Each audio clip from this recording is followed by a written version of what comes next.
6'5" and a good wingspan. And a good move. It'll be Zion on the hammer. Metu doesn't know it hit him there. Came in for that. Power play early, very early. You want to see a dead body? Bang. Would like to be in this poster. That is so incredibly quick, though. The fake right and then the drive back left. Points in the paint. Kyra send it up. Zion taking care of it. Excuse me, 24 points in the paint. Come on. He set the screen on Rashawn Holmes. Took him out. It was nice. See, now they...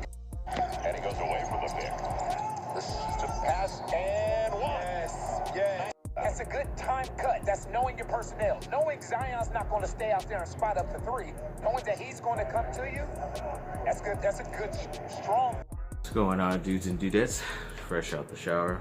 Sorry about the hair and the face, the redness, but that's what happens to a white boy like me. So yes, when it comes to the Chargers, they made a big announcement late yesterday that they have finally hired the new head coach in the Rams ex-defensive coordinator, Brandon Staley, one of those. He was a good candidate. Like I always said, they need to go defense this time around. I was hoping it was going to be Robert Saleh, but the other day he did accept the job with the New York Jets, which sucked, but I don't know why he didn't want to come. I don't know why they were waiting so long, because even like hours, even the day before, they kept saying that Brian Daboll, the offensive coordinator for the Bills, was going to be the head coach of the Chargers, or he was at least the favorite, but I think it's more of the waiting game, and they kind of want their guy in there right now to, you know, input his game plan, his scheme, and put down his foundation for the new organization he's going to be working for. First time as a main head coach, I believe.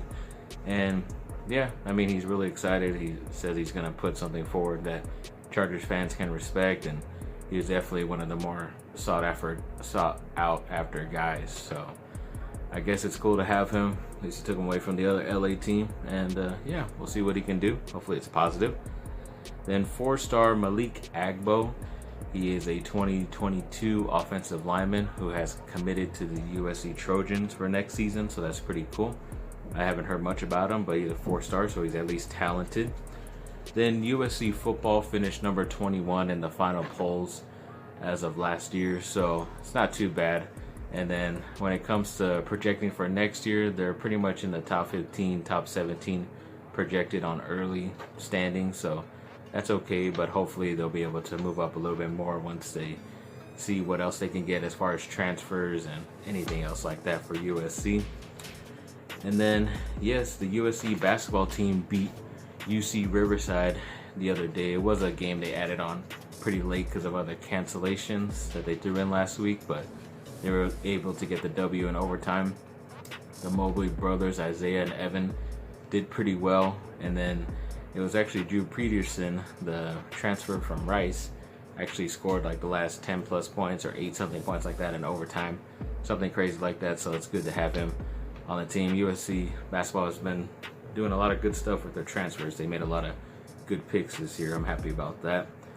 And then they also beat up on the Washington teams. They beat University of Washington, which is kind of surprising because they've always had a guy or two get picked up high in the draft, but I don't see that happening this year. I think they only had like 2 wins on the season when USC played them, so it's pretty crazy how that school has kind of gone down the dumps, but luckily USC was able to dominate them, and then they also did beat Washington State, who's been actually doing pretty good this year, but luckily USC was able to hold them off and get that victory as well. I believe USC's record is 11-2 at this point, which is actually really solid record for a basketball team, but of course they have no respect and aren't getting ranked in the top 25, so hopefully they will be this week whenever it comes out. I forget the date, but yeah, it kind of sucks they're getting disrespected when they have been played the schedule they've been dealt, but they've been given a lot more criticism than the other teams that are higher than them. And yes, Robert Steiner, one of the strength and conditioning coaches at Notre Dame, has been named USC's main strength and conditioning coach. He's been there the past couple years at Notre Dame, and they've been a lot better than what they were 3 years back. And then also before he got there, he did kind of start off the program at Cincinnati, who is doing really well right now, but he was kind of more of an assistant. He wasn't the main guy, so they're giving him too much credit there. But yeah, you can see much more of a difference with Notre Dame. So kind of glad USC was able to steal a guy like this. Yeah, once again, he's not one that has the most accolades and hasn't been in the business as far as the main guy, but hopefully he can with USC and prove them wrong out there. Then when it comes to Talen Horton-Tucker of the Lakers, he's been getting a lot of interest around the league, especially from teams like the New York Knicks, Dallas Mavericks, and Cleveland Cavaliers. I don't know if the Lakers would make a trade with any of those teams because most of them don't have a player as far as like money wise too they could really trade for. They might have to add someone else, which I'm sure they won't. But I don't know. I could see a trade for like George Hill maybe. That would be pretty cool with OKC if they're willing to take on a Talen Horton-Tucker, but I don't know. We'll see about that. Then Marquise Stepp, the running back for USC, who's in the transfer portal, has finally picked a school in Nebraska, so it looks like he's not returning back, which sucks, but hopefully that means this guy coming in to USC right now as a freshman is pretty good to be able to push out a guy like that. And then maybe USC could get a transfer as well. They missed out on a couple of good guys out there as of recent, but hopefully they can find another dude. And then some pretty funny news when it comes to the Raiders. They did hire Gus Bradley, the ex-Chargers defensive coordinator the past couple years, but in their press release they used a picture of an ex-Chargers coach, Ken Wisenhunt, I believe it was, but he was the offensive coordinator. And I guess because they're old white guys, they kind of look the same, and of course they took it down real quick and replaced it. But that's the only reason I'm talking about this move. I don't care if Gus Bradley left or not. It's not like he was gonna stay, but I just thought it's pretty funny that the Raiders effed up like that. It's pretty bad. And then they're asking if Dennis Schroeder is going to stay now because of his recent comments. Yes, he did mention that he loves the atmosphere of LA, especially the way this team works, and would like to be here long term, but he says it has to be fair. I'm pretty sure he's talking about money wise. So yeah, he's still saying he wants to stay, but it's not 100%, kind of like Anthony Davis this last offseason. So gonna have to wait. Hopefully they can offer him something good, which they can because they have his bird rights. So because he's on the team for at least a year, they can offer him a certain amount of money more than other teams and go over the tax, unlike other teams can when they try to sign him. So I'm sure he'll be back, hopefully. Then they put it out there that the Lakers might be picking up off where Golden State was in their dynasty, where now the Lakers are gonna be the dynasty team. But I don't know.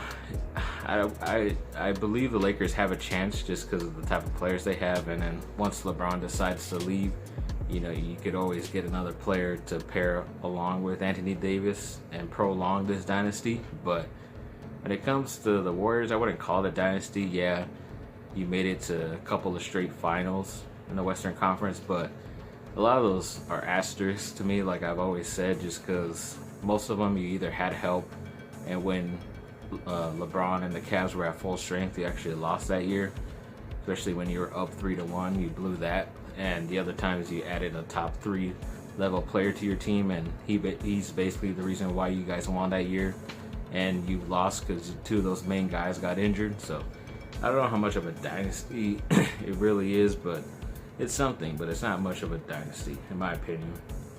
Then the Lakers had a pretty nice road streak this past weeks coming up. I know we last talked about them beating Houston. They had to play Houston again, and they did get the victory 117-100.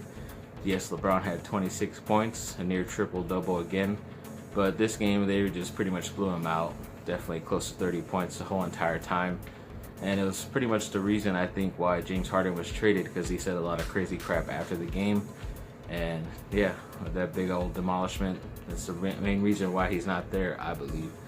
And then the Lakers had to play the Thunder the very next night. It was crazy on a back-to-back, and surprisingly, LeBron played, even though I thought he was going to be taking it easy this year. But once again, he had 26 points and a near triple-double, and the Lakers won 128-99. So barely keeping the Thunder under 100, but that's still a good stat. We'll see how they do. Once again, they kind of just showed their dominance in the first half and were able to keep that lead, especially in the third quarter, which has always been a tough spot for the Lakers. But Luckily, they kept that lead and kept the win, which is good. Then they finally returned home and played the New Orleans Pelicans and Zion and all those ex-Lakers, Brandon Ingram, who's been an all-star and all that. But yes, once again, LeBron had a near triple-double. He barely had over 20, but it was still pretty close to a triple-double. I actually stopped watching in the first half because they were down and they didn't look like they were ready to play the Lakers. So I'm like, I'll just see what the score is at the end. And of course, they ended up winning, which is good. And Zion Williamson of the Pelicans, ex-Duke guy, had a couple of great dunks in there as well, a couple of nice plays, and even a couple of good plays from Brandon Ingram as well against his former team. So yeah, it was good to see overall. And yeah, luckily they were able to get this nice win streak going. I believe their record is like, they have the best record in the league, so they're either like 10-3 or 11-3, something like that. So they're on a nice pace as of right now.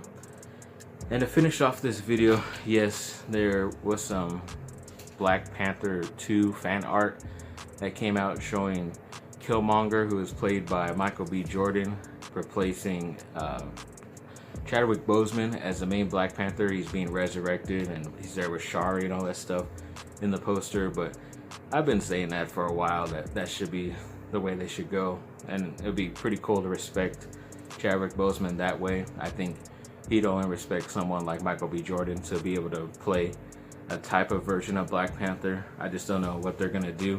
I know they're not gonna bring him back. That's what Marvel says, at least the character T'Challa that Black Panther is. So I don't know, I have to wait and see. Hopefully something close to this comes true, but you never know. They might find a good enough actor to do it. So I have to wait and see as usual with Marvel. But thanks for watching, people. Like and subscribe, comment down below. Let me know what y'all think. Have a great rest of your day. See ya.